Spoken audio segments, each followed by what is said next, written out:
لیکن جب امام حسین نے کوفی سے پوچھا خط تو نے لکھا، دعوت تم نے دی، پھر حسین کی آواز پہ لبیک کیوں نہیں کہا؟ تو کہنے لگا کہ حسین ڈر تھا جو مواجب ہمیں ملتے تھے، حکومت ماہانہ ان کو پیسے دیتی تھی، ہمیں ڈر تھا کہ وہ مواجب کٹ نہ جائیں۔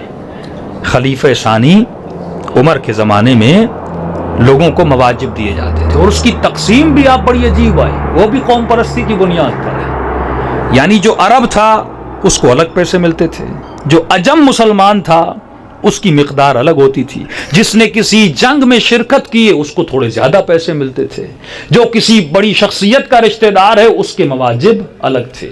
کوفے میں 4 طرح کے مواجب تھے، یعنی 40,000 درہم دیے جاتے تھے، بعض کہتے ہیں 4 لاکھ۔ ان کو 4 حصوں میں تقسیم کیا گیا تھا اور کہا گیا تھا اگر ایک مثال کے طور پہ پنڈی ہے، پنڈی کو 4 حصوں میں تقسیم کریں، ان حصوں میں بھی برابر تقسیم نہیں کیا جاتا تھا، کچھ عرب رہتے تھے، کچھ عجم رہتے تھے، کچھ بہت بڑی حیثیت رکھنے والے تھے، ان کے قبیلوں کو بلایا کہ اگر تمہارے حصے میں سے مثال کے طور پہ یہ کمیونٹی ہے، یہاں پہ 100 گھر ہیں، اگر ان 100 گھروں میں سے ایک بھی بندہ حسین ابن علی کی مدد کے لیے گیا تو فرمایا 100 کے پیسے ختم کر دیں گے۔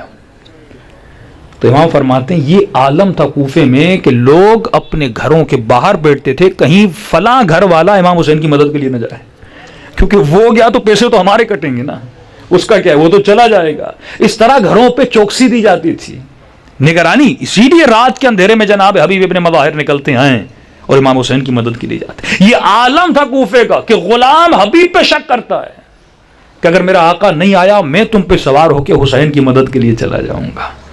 تو سوچنا یہ ہے کہ کہیں وہ عادتیں میرے وجود میں تو نہیں ہیں کہ کل امام زمانہ کا ظہور ہو جائے تو امام کیا بنائیں گے؟ حکومت بنائیں گے نا۔ یہ میں نے 30 سال 40 سال 50 سال اپنی زندگی گزار دی، کیا میں نے دیکھا میرے دل میں کون سی چیز زینت ہے؟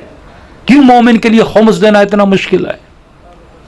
یہ پروف کرتا ہے کہ اس کے دل میں کس کی محبت ہے، مال کی محبت ہے۔ امام فرماتے توڑ اس کو، نہ تو پیسہ لے کر جائے گا نہ تو یہ جسم لے کر جائے گا، سب کچھ یہاں پہ چھوڑ کے جائے گا۔ افسوس سے کہنا پڑتا ہے ہم کسی مومن کی شادی میں نہیں جا سکتے، آج یہ عالم ہے۔ مجھ جیسا مولانا کسی مومن کی شادی میں نہیں جا سکتا، امام زمانہ کیسے جائیں گے؟ مجھے کیوں امام حسین صرف فرش عزا پہ یاد ہوتے ہیں؟ مجھے کیوں اپنی بیٹی کی شادی میں مولا یاد نہیں ہوتے؟ مجھے کیوں بیٹے کی شادی مولا حسین یاد نہیں ہوتے؟ مجھے کیوں اس فیشن میں امام یاد نہیں ہوتے؟ مجھے کیوں اپنی یونیورسٹی میں امام زمانہ یاد نہیں ہوتے؟ کہ امام صرف مجلس کے لیے ہے؟ پھر اس معاشرے میں اور اس کرسچن معاشرے میں کیا فرق ہوا جن کو عیسیٰ صرف چرچ میں نظر آتا ہے، اب امام حسین صرف مجلس میں یاد آتے ہیں؟ کہتے ہیں مولانا کیسے شادی ہو؟ یعنی آج مومن کے لیے امپاسبل ہو گیا، مولانا رشتہ دار نہیں آئیں گے، لوگ کیا کہیں گے اگر میں نے سادہ شادی کی؟ اچھا سادہ کا مطلب یہ ہے کہ اسلامی شادی، اور مزے والی شادی کا مطلب یہ شیطانی شادی ہو۔ تو تم کس کو راضی کرنے کے لیے پیدا ہوئے ہو؟ یہ حدیث ان کے لیے تو یاد آتی ہے جنہوں نے سیدہ کے گھر کو آگ لگائی کہ جس سے فاطمہ راضی اس سے میں راضی۔ آج مومن یہ سوچے میری شادی سے بیوی راضی ہیں، میرے کردار سے بیوی راضی ہیں، میری نماز سے بیوی راضی ہیں، بیوی یہ سوچے میرے اخلاق سے میرا شوہر راضی ہے، بیٹا یہ سوچے میرے کردار سے میرا والد راضی ہے۔ جب ان چھوٹی چھوٹی چیزوں کو پزلز کی طرح جمع کریں گے تو ایمان کی سیڑھی بن جاتی ہے۔